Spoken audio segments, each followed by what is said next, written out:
Hey everyone. In this explainer, we're doing something a little different. We're setting aside all the theology for a moment to take a purely analytical look at a major historical figure. We're going to examine the teachings of Jesus of Nazareth, not as scripture, but as a surprisingly forward-thinking text on psychology, leadership, and ethics. So let's dive in and explore this original thinking. The source material for this explainer kicks off with a really bold idea. What if the core principles of modern psychology and leadership weren't really discovered in the 20th century, but were actually articulated 2,000 years ago? The argument is that long before we had MBAs or psych textbooks, Jesus of Nazareth was teaching about human behavior with just astonishing depth. And that's the provocative idea we're going to dig into today. So here's our game plan. We'll start with that big premise. Then we'll see it in action by analyzing the deep psychology hidden in a single famous story. After that, we'll look at how these ideas completely redefined leadership and ethics. Then we're going to put these ancient ideas head-to-head with modern giants like Freud and Jung, before we wrap up by asking what this enduring blueprint might mean for us today. Okay, so let's jump right in with that big revolutionary premise. The idea that some of our most modern insights into the human mind might actually be ancient. First up, psychology. But we're not cracking open a textbook. Nope.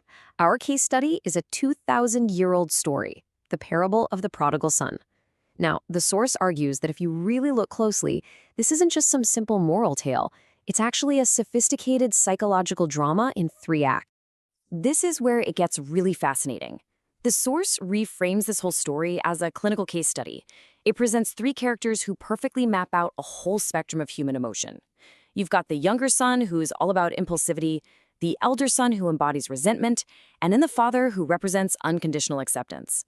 Let's start with the guy who kicks it all off. First, there's the younger son. He demands his inheritance now and leaves home to chase a life of pure, unfiltered pleasure. It's a story we still see play out all the time, right? The search for total freedom without any of the responsibility. And just like it often does now, this road doesn't lead to happiness. It leads to absolute rock bottom. And here's where we can slap a modern label on it. Psychologists today call this low delay of gratification. It's that classic marshmallow test, choosing 1 treat now over 2 treats if you just wait a little bit. The source connects this directly to dopamine-driven decision-making, the very same brain chemistry that can fuel addiction and other impulsive behaviors. It's a timeless psychological trap laid out perfectly thousands of years ago. But then, look at the father's reaction. His son comes crawling back, totally broken, expecting to be rejected. But instead, the father does something that was culturally shocking. He runs to meet him, something a respected elder would never do, and embraces him. There's no lecture, no I told you so, just immediate radical acceptance. This one action is a perfect living example of a concept that would become a cornerstone of therapy in the 20th century, unconditional positive regard. The psychologist Carl Rogers said this was the key to human growth, the idea of valuing a person no matter what they've done, separating their behavior from their core worth. The source points out that the father in this story doesn't just show this principle, he is this principle centuries before it ever got a clinical name. But wait, the case study isn't over. There's a third character, the elder son, and he's often the one we forget about. On the surface, he's the good kid. He stayed home, he did all the work, he followed all the rules, but when his screw-up brother gets a welcome home party, his true feelings come out. He is seething with anger, jealousy, and resentment. And this just nails a huge psychological truth. Looking good on the outside doesn't mean you're healthy on the inside. The elder son is a classic case of repressed emotions. His entire sense of self-worth is built on his performance, on being better than his brother. The story brilliantly shows that being the good one can sometimes hide a deep inner poison, a problem that still fills therapy rooms to this day. Okay, so we've seen some deep psychology in just one story.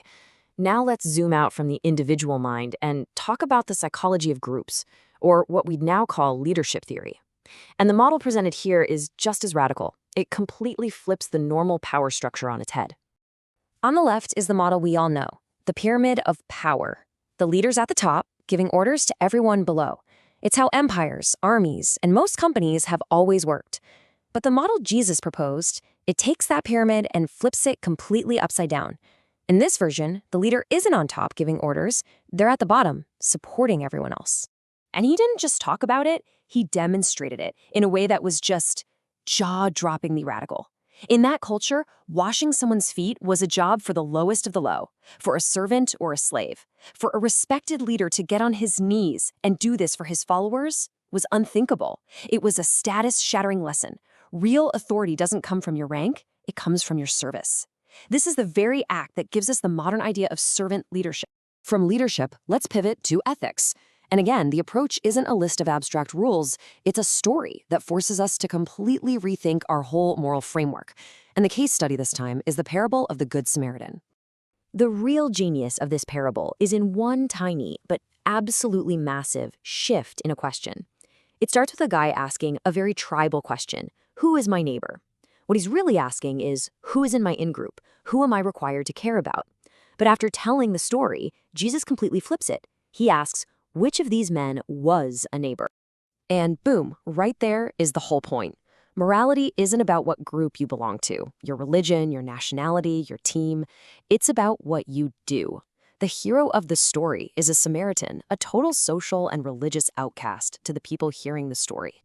The message is crystal clear. Compassion is way more important than conformity, and true ethics is defined by what you do for others, especially when it costs you something.